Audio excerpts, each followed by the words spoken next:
Hi there and welcome to my 7th tutorial on HTML and web structure, and in this tutorial I'm going to talk about CSS.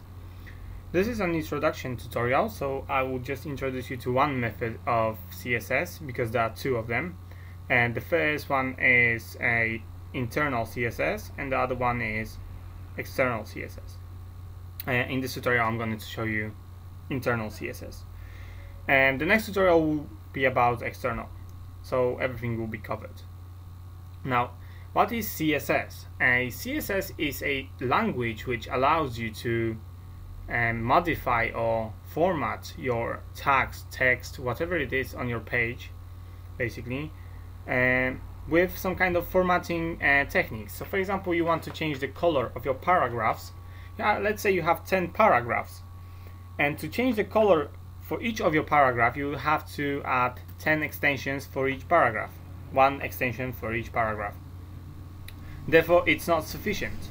But if you use CSS, you can basically write one line which will change all of the paragraphs into that specific color or I don't know, size, for example. So how you do it? First of all, you go to your head, and the CSS is displayed in the head, this is written in the head. And before I start, I can tell you that CSS stands for Cascading Style Sheet, which is used for formatting, language for formatting. So how to start it? You start with style type equals text CSS. Now the CSS doesn't have to be capital, I just prefer to write it like this.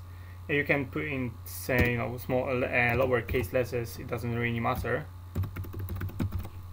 And you close it with style. So this is a style tag. Now between this we put our formatting techniques, and which will apply to a specific type of tag, for example in HTML.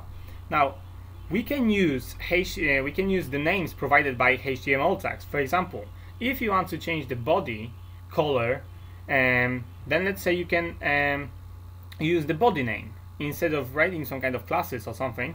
You can use simply body and then specify what type of formatting technique you want to do with it. So for example, to do one, whatever you do, if you want to add a formatting technique, you open the curly bracket. You open the curly bracket, you specify the technique, then you specify the value. So to specify the technique, you write a specific thing you want to do. For example, I don't know, background color. So that's the technique. So you want to change the background color. Now notice that I use a colon after I specify my technique, and then I specify the value, which is, for example, color in this case. So let's say red or green, you can say. I will say black because I will have text white. Now if you want to add another technique, you simply add the semicolon, space, and add another technique, for example color, and then the color is like this, yeah, shouldn't be you, yeah. So color, and then you, for example, this is the color of the text, so you choose the color of the text. In my case I will do white, and then you can close it if you don't want to edit it anymore. So this now will be the formatted body. Now because I have body tags here, it will affect everything that's between those tags. That's the example here. So that's an example. I will save this. So as you can see, my background is black and the text is white. Now because I didn't do anything here, I use CSS, I don't need to write any type of extensions here or in my paragraph to change the color because it's already affected by the CSS. For example, if you now want to change the paragraph, for example color, you can say paragraph, also again the same as you do with your tags. Again, open the curly brackets and specify the method. So for example, you want to change the color. So the color will equal to, let's say, red this time. and you close it. You just want to change the color. Now this will affect each and every paragraph we have in our code.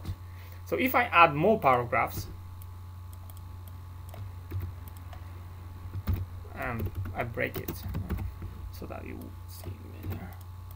Okay, I'll paste it a couple of times. So as you can see, I didn't do anything with those paragraphs. I didn't change the color. Save, and each of them is red now. So basically it will apply to each and every paragraph I create.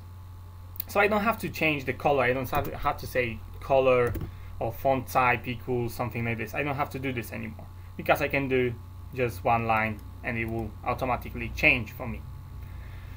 I don't remember all of those extensions, of course. I have a file which I created. There's most of them, and if you want to look at them, just simply download my file from the web page and you will have all the extensions. I cannot cover all of them basically in one tutorial. It's not possible for me even to remember them. But nevertheless, so this is how you use CSS. You can use the name of the component of the tag, of the HTML tag, and add the formatting technique with some kind of value, and it will affect the component, the HTML tag. Now we can also create a subclasses, and because I call them classes, like it's a class and it will contain this type of formatting. Again, this one is a class and it will contain some kind of formatting. But we can create a subclasses, which is p, for example, .1. This is like a subclass. It's not basically a subclass, but you can call it that way. And if I use this one, then it will apply different formatting method. Let's say color, I will change to green. Now to apply this, I have to say class equals and specify the class. For example, 1 or p1, 1. I think it should be 1. So if I save this now, the example change to green. This one only, because I applied it to just 1.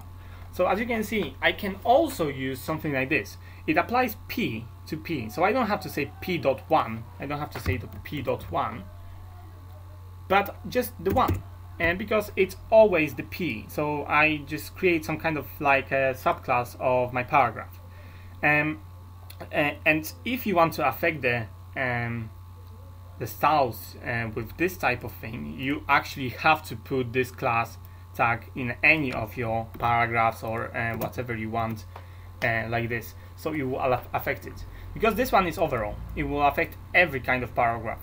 But if you put a class inside, it will affect by different formatting, like this one. So it will look like this.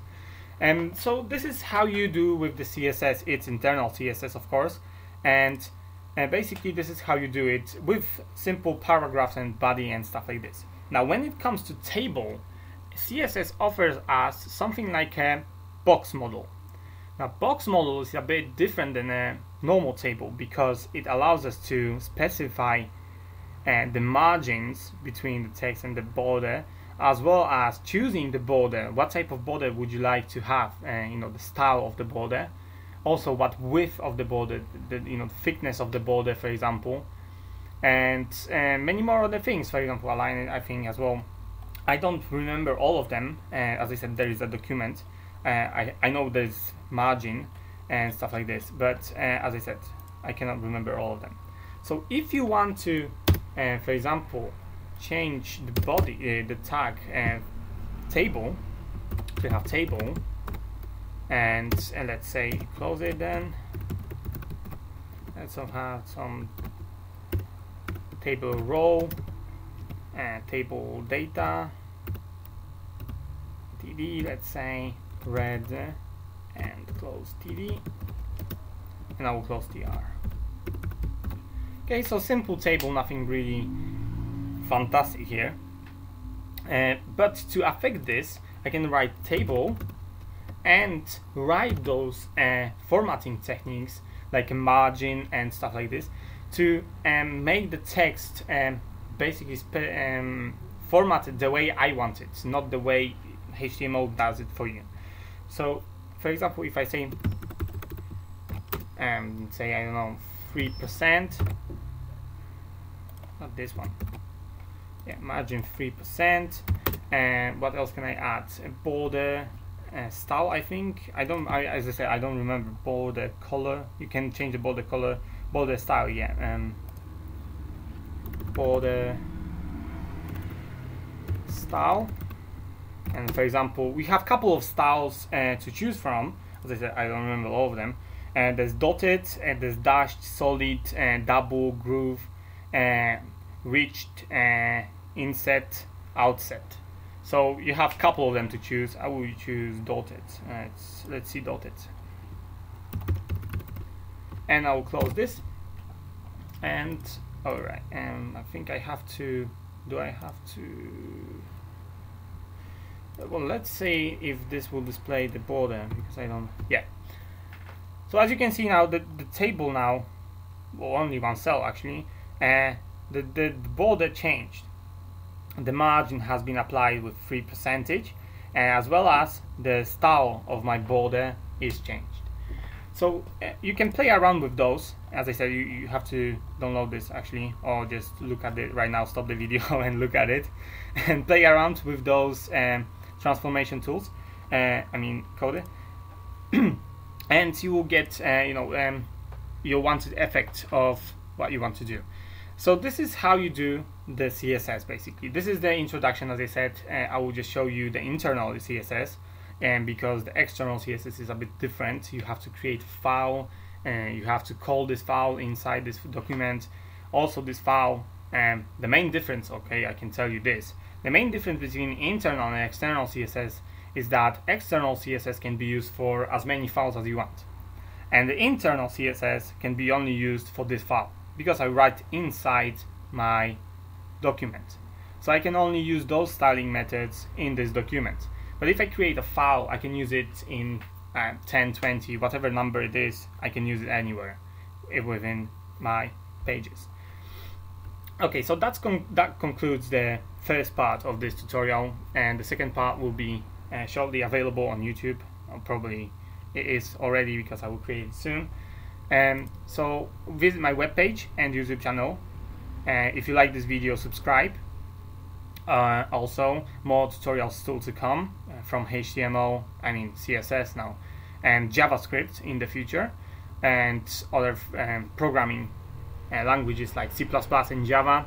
So keep updated, and I will see you next time. Bye.